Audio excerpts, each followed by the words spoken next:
ओम शांति। बाबा good morning. आज बाबा के 26 सितंबर 2022 के महावाक्य हैं। बाबा ने सार में कहा, मीठे बच्चे, रूहानी बाप ने ये रुद्र ज्ञान यज्ञ रचा है।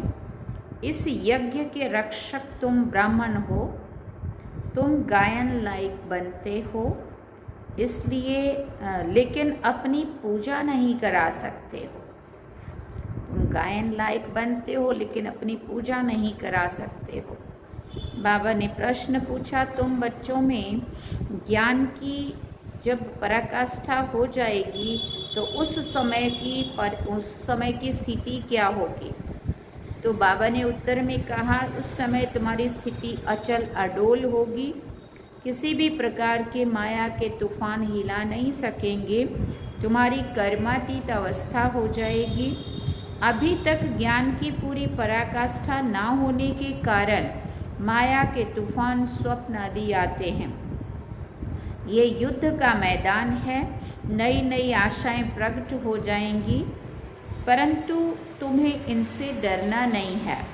बाप से श्रीमत लेकर आगे बढ़ते रहना है। और गीत सुना, तुम्हें पाके हमने जहाँ पा लिया, जमी तो जमी आसमां पा लिया। ओम शांति। गीत तो बच्चों ने बहुत बारी सुने हैं, अब उनके अर्थ में टिकना है। लक्ष्य को पकड़ लिया है कि अभी हम बेहद के बाप से बेहद का वर्षा ले रहे हैं। जिसको आधा कल्प से याद किया है, रावण वर्षा छीनते हैं। दुनिया वाले इस बात को नहीं जानते हैं, तुम बच्चे जानते हो। ये रुद्र ज्ञान यज्ञ है, कोई मनुष्य का नहीं है। प्रजापिता ब्रह्मा ने ये यज्ञ नहीं रचा है, ये रुद्र यज्ञ है। रुद्र मना स्वयं परमात्मा शिव बाबा के द्वारा रचा हुआ ये यज्ञ है। ज्ञान सागर अथवा शिव ने ये यज्ञ रचा है। यज्ञ तो अनेक प्रकार के रचते हैं ना, जैसे दक्ष प्रजापति कहते हैं। अब दक्ष प्रजापति तो है नहीं, ब्रह्मा है प्रजापिता। दक्ष प्रजापति अक्षर नाम कहाँ से आया? बाप बैठ समझाते हैं, ये रॉन्ग बनाया हुआ है। शास्त्रों में भी लंबी चौड़ी कथाएं लिख दी है। अब बाप कहते हैं, जो भी तुम सुनते हो, जो भी तुम सुनते आए हो, सब भूलो। मैं जो तुमको सुनाता हूँ वो सुनो। प्रजापिता तो एक ही होगा ना, तो जो भी यज्ञ रचते हैं वो सब है मटेरियल यज्ञ। ये है रूहानी बाप का रूहानी यज्ञ। इसमें भी ब्राह्मण चाहिए। वो ब्राह्मण तो है कुक वंशावली, तुम हो मुख वंशावली। मुख वंशावली कभी पुजारी हो ना सके। तुम पूज्य बनते हो और वो पुजारी हैं। तुम गायन लायक बनते हो, तुम्हारी पूजा अभी नहीं हो सकती। अगर देहधारी की पूजा करते हैं तो ये रॉन्ग है। पवित्र है ही सतयुग में देवताएं। हिंदुओं की रस्म रिवाज है, जो स्त्री को कहा जाता है पति ही तुम्हारा गुरु ईश्वर सब कुछ है, तो पति के चरण धोकर पीती हैं। आजकल नहीं पीती है, पर वो पहले की बात थी। आजकल तो वो रिवाज नहीं है। सिविल मैरिज में ये अक्षर नहीं निकालते हैं कि पति तुम्हारा गुरु ईश्वर आदि है। ये सब है ठगी। इसलिए चित्र भी ऐसा बनाया है कि लक्ष्मी नारायण के पांव दबा रही है। समझते हैं वो भी सब ये सब करती थी। हिंदू नारी को ये करना चाहिए। हाफ पार्टनर से ये धंधा कराया जाता है क्या? वो हाफ पार्टनर है, तो अभी किसी धंधे में कंपनी में मालिक कोई होते हैं तो वो कोई एक दूसरे का पांव थोड़ी दबाते हैं। वो तो बराबरी के होते हैं, किस्म किस्म के होते हैं ना। तो जो रस्म देखते हैं वो चित्र बना देते हैं। अब वहाँ ऐसे थोड़ी हो सकता है जो लक्ष्मी बैठकर पांव दबाए। बाप कहते, मैं द्रौपदी के आकर पांव दबाता हूँ, उन्होंने फिर श्री कृष्ण का रूप दे दिया है। ये सब है व्यर्थ बातें। वहाँ राम को तो 4 भाई होते नहीं हैं, वहाँ बच्चा भी तो एक ही होता है। 4 बच्चे कहाँ से आए? अब देखो ये भी वहाँ क्या दिखाया है। बाप कहते, मैं तुमको इन शास्त्रों का, सब शास्त्रों का सार समझाता हूँ। ये बातें तुम बच्चों को समझाई जाती है, तुम समझा सकते हो। बाप कहते, तुम तो ये कसम उठवाते हो, वो झूठा उठवाते हैं। अब कहते हैं गीता श्री कृष्ण ने गाई। हाथ में गीता उठाते फिर कहते ईश्वर को हाजिर नाजिर जानकर सच बोलना। श्री कृष्ण भगवान को हाजिर नाजिर जान ये नहीं कहते हैं, ईश्वर के लिए कहते हैं। तो श्री कृष्ण गीता का भगवान है, ये अभी बुद्धि से निकाल दो। झूठा कसम होने के कारण उनमें ताकत नहीं रही है। एक्यूरेट है एक धर्मराज, सुप्रीम जज भी वही सच्चा है। सतयुग में तो जज आदि होते नहीं है, क्योंकि वहाँ कोई ऐसी बातें ही नहीं होती। ये सब हिसाब किताब चुकतू कर वहाँ चले जाएंगे, फिर नए सिरे सतो प्रधान सतो रजो तमो में आएंगे। हर एक वस्तु जो तुम देखते हो वो नई से पुरानी ज़रूर होती है। दुनिया भी नई से पुरानी होती है, ये पुरानी दुनिया है, परंतु कितने तक पुरानी है ये किसी को पता नहीं है। सदैव 4 भागों में बांटा जाता है, ये भी 4 युग हैं। पहले नया, फिर चौथा पुराना, फिर आधा पुराना, फिर सारा पुराना हो जाता है, बिल्कुल ही टूटने लायक हो जाता है। इस कल्प की आयु 5000 वर्ष है। अभी तुम हो अंत में, अंतिम जन्म में तुम बाप से वर्षा पाते हो 21 जन्मों के लिए। सतयुग त्रेता में 21 जन्म, द्वापर कलयुग में 63 जन्म क्यों होते हैं? क्योंकि पतित बनने से आयु कम हो जाती है, आधा कल्प आयु बड़ी होती है। अभी तुम योग सीखते हो। तुम बच्चे यहाँ योग व याद सीखने के लिए नहीं आए हो, यहाँ तुम आते ही हो सन्मुख मुरली सुनने। मुरली तो बहुत प्यारी लगती है ना प्यारी। योग तो तुम कहाँ भी बैठकर कर सकते हो। स्टूडेंट के इम्तहान का जब टाइम होता है तो वो कहाँ भी होंगे, बुद्धि में इम्तहान की ही बातें घूमती रहेंगी। यहाँ तुम्हारी पढ़ाई और योग इकट्ठा है। पढ़ाने वाले को भी याद करना पड़े। बाप कहते हैं माम एकम याद करो, भूलने से श्री कृष्ण का नाम डाल दिया है। सन्यासी आदि तो श्री कृष्ण को याद नहीं करते हैं। बाकी किसने कहा मन मना भव, तत्व व ब्रह्म तो कह नहीं सकता है। बाप इस मुख का आधार लेकर कहते हैं बच्चे माम एकम याद करो। ये सब पॉइंट्स बुद्धि में धारण करनी होती है, फिर समझाना होता है। कांग्रेसी लोग कितना आवाज़ से बोलते थे। उन्हों का लीडर था बापूजी, वो था जिस्मानी बापूजी, और ये है फिर रूहानी बापूजी। सभी का बाप तो गांधी जी हो ना सके। शिव बाबा तो सबका बाप है ना। बाप भी ब्रह्मा भी बाप है ज़रूर, परंतु इस समय सिर्फ तुम जानते हो, सारी दुनिया तो नहीं मानेगी, क्योंकि समझते नहीं है। यहाँ हम बापू निराकार शिव बाबा को समझते हैं, वो सभी का बाप है। बच्चों को कितने पॉइंट्स समझाते हैं, कभी आत्मा पर, कभी परमात्मा पर, कभी शास्त्रों पर। ढेर के ढेर भारत में शास्त्र हैं, और धर्म वालों का तो एक ही शास्त्र होता है। यहाँ तो अनेक शास्त्र हैं। फॉलोअर्स भी जो कुछ सुनते सत्य सत्य करते रहते हैं। एम ऑब्जेक्ट कुछ भी नहीं है। जैसे राधा स्वामी पंथ है, अब नाम रखा है राधा स्वामी। राधे का स्वामी तो है श्री कृष्ण। राधे का स्वामी तो है श्री कृष्ण। बाबा कहते वास्तव में जिस रूप में भारतवासी श्री कृष्ण को समझते हैं वैसे है नहीं है। राधे तो कुमारी है, श्री कृष्ण कुमार है। फिर श्री कृष्ण स्वामी कैसे कहेंगे? जब स्वयंवर के बाद लक्ष्मी नारायण बने तब स्वामी कहा जाए। छोटेपन में तो आपस में खेल पाल करते हैं, वो तो कोई पक्का स्वामी थोड़ी हुआ। बाबा कहते हैं बहुत हैं जो सगाई को भी तोड़ देते हैं। अब लक्ष्मी नारायण तो दिखाते हैं, परंतु नारायण के बाप का नाम क्या है कभी बता ना सके। अब श्री कृष्ण के माँ बाप दिखाते हैं। राधे और कृष्ण दोनों के माँ बाप अलग अलग हैं। राधे और जगह की थी, श्री कृष्ण फिर और जगह का था। सतयुग की बातों का सारा अगड़म बगड़म कर दिया है।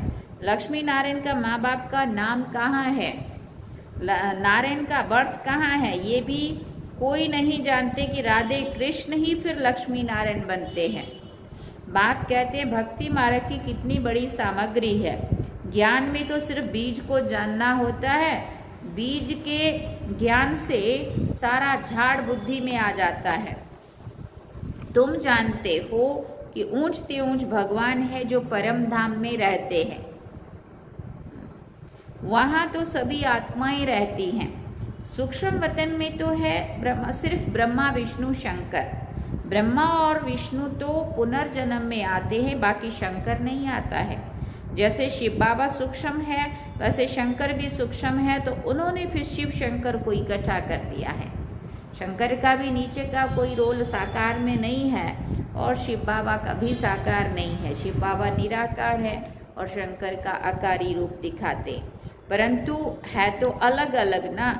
शिव बाबा ब्रह्मा बाबा द्वारा स्थापना, विष्णु द्वारा पालना, फिर शंकर द्वारा विनाश कराते हैं। ब्रह्मा सो विष्णु हो जाता है, ब्रह्मा सरस्वती सो लक्ष्मी नारायण बनते हैं। तत् तुम भी देवता घराने के हो ना, तो बाप तुम्हें सब राज समझाते रहते। बाकी धारणा करने वाले नंबरवार हैं। जिसने जो पद कल्प पहले पाया था वही पुरुषार्थ अभी भी चल रहा है। पुरुषार्थ बिगर प्रारब्ध पा ना सके। पुरुषार्थ से समझा जाता है कल्प पहले भी इसने इतना पुरुषार्थ किया था। अभी तुम्हारी पढ़ाई चल रही है, रुद्रमाला विष्णु की माला गाई जाती है, बाकी ब्राह्मणों की माला है नहीं, क्योंकि ब्राह्मण पुरुषार्थी है ना। आज अच्छा चलते हैं, कल माया का घुसा लग पड़ता है। रुद्रमाला बनने से फिर ट्रांसफर हो जाएगी। ब्राह्मण तो पुरुषार्थी हैं, आज अच्छे चलते कल गिर पड़ते हैं तो माला बन ना सके। आगे माला बनती थी, फिर 3-4 नंबर में आने वाले भी आज है नहीं। बहुत अच्छा पुरुषार्थ करते, चलते ग्रहचारी बैठती और फिर एकदम गिर पड़ते। ये युद्ध का मैदान है ना। कुछ भी बात समझ में ना आए तो पूछो, क्योंकि तुमको औरों को भी समझाना है। कच्चे हैं तो वो मूंझते हैं, कच्चे जो हैं वो मूंझ पड़ते। ब्राह्मणों में भी नंबरवार है। कोई कोई तो पूछते भी हैं कि बाबा ने समझाया है माया के तूफान बहुत आएंगे, तो हम उन पर कैसे विजयी बने। अनुभवी टीचर ना हो तो कैसे समझा सकेगी। बाबा कहते हैं ये माया के तूफान, स्वप्न आदि सब आएंगे। जब तक ज्ञान की पूरी पराकाष्ठा आ जाए, कर्मातीत अवस्था हो, इस समय तो बहुत आएंगे। बूढ़ों को और ही जवान बना देंगे, नई नई आशाएं प्रकट करेंगे। तुम कहेंगे आगे तो ऐसा कभी ख्याल में भी नहीं आता था। अरे युद्ध के मैदान में है तो तुम भी अभी आए हो ना। वैद्य लोग कहते कि इस दवाई से बीमारी सारी बाहर निकलेगी, तो बाबा अनुभवी है, सब कुछ बतलाते रहते, इससे ज़रा भी डरना नहीं है। कहते हैं ज्ञान में आने से तो और ही पता नहीं क्या हो गया है, इससे तो भक्ति अच्छी थी। बाबा तो कहते भले जाओ भक्ति में, अगर वो अच्छी लगती है कि वो अच्छी थी तो बाबा कहते भले जाओ भक्ति में, वहाँ तुमको ये तूफान नहीं आएंगे। बाबा तो ये सब बातें समझाते हैं, रोज सुनने वालों की बुद्धि में पूरी धारणा होगी।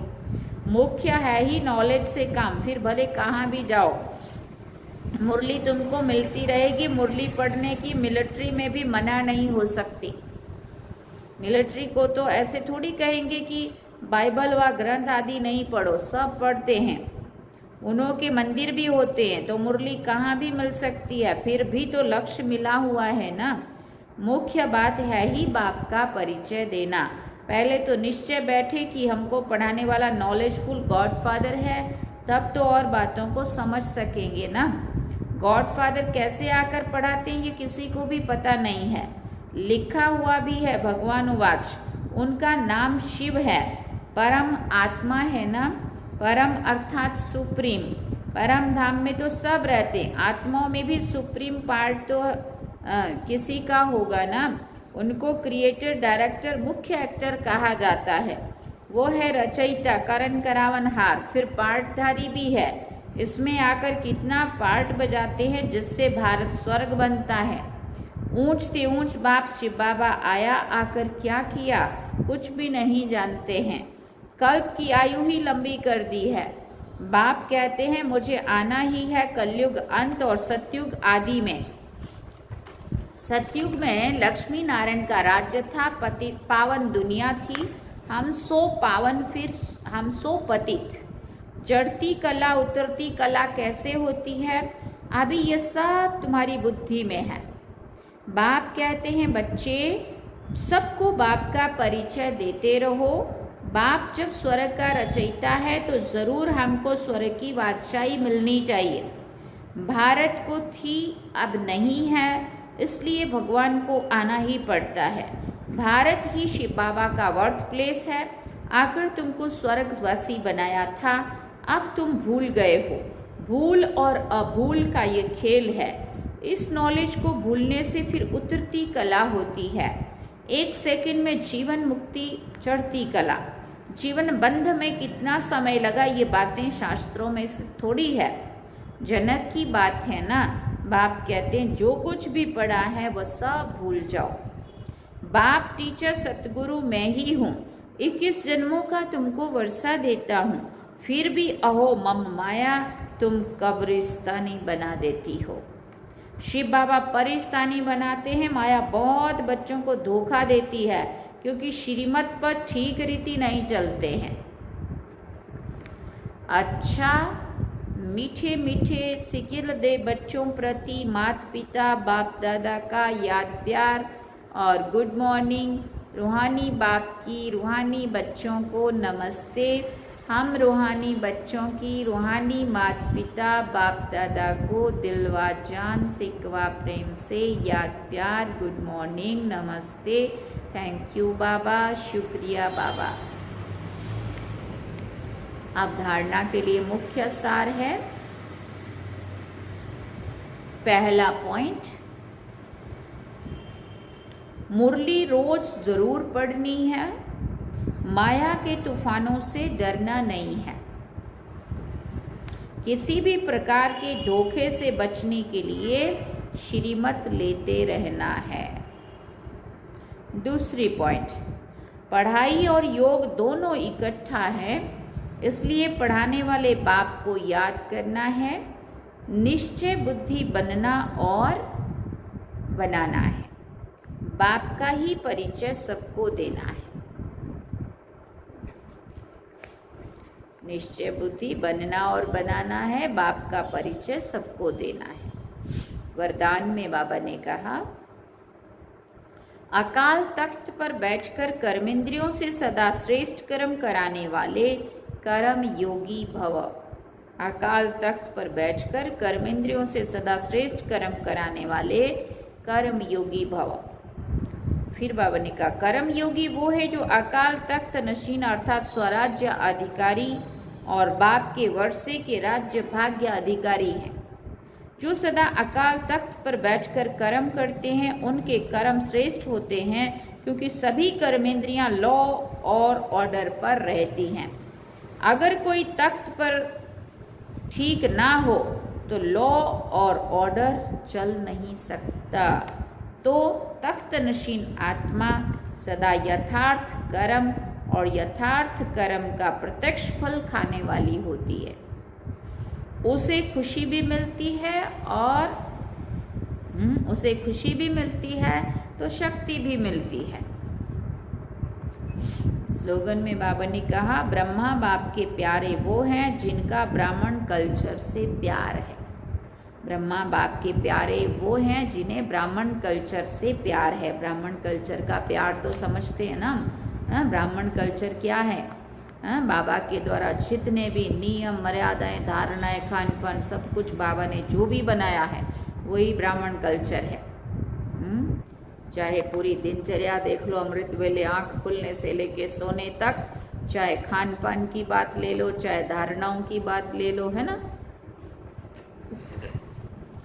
तो सारा ब्राह्मण कल्चर में सोचना क्या है, बोलना क्या है, चलना कैसे, उठना कैसे, क्या करना कैसा, बस सब कुछ, खाना पीना उठना बैठना सोना चलना सब कुछ उसमें आता है, जो श्रीमत के आधार पर। तो बाबा ने कहा ब्रह्मा बाप के प्यारे वो हैं, बाबा उनको प्यार करता है जो ब्राह्मण कल्चर से प्यार करते हैं। ओम शांति। सार में बाबा ने कहा, मीठे बच्चे, रूहानी बाप ने ये रुद्र ज्ञान यज्ञ रचा है। इस यज्ञ के रक्षक तुम ब्राह्मण हो। तुम गायन लायक बनते हो लेकिन अपनी पूजा नहीं करा सकते हो। और गीत क्या सुना? तुम्हें पाके हमने जहाँ पा लिया, जमी तो जमी आसमां पा लिया। अच्छा, ओम शांति। अब हम बाबा को याद करेंगे। अच्छा, आज तो पहला नवरात्रा है। कल श्राद्ध पूरे हो गए ना, तो आप सभी को नवरात्रि के इस पहले नवरात्रि की बहुत बहुत शुभकामनाएं। हैप्पी नवरात्रि। और 8 दिन, अब तो 9 दिन चलेंगे नवरात्रि की। सभी गरबा रास गुजरात में तो बहुत सारा होता है। गरबा ही गरबा, माता जी के गरबे खेलते हैं जगह जगह पर सभी, है ना। तो ऐसे नवरात्रि पर्व की आप सभी को बहुत बहुत शुभकामनाएं। चलिए बाबा की याद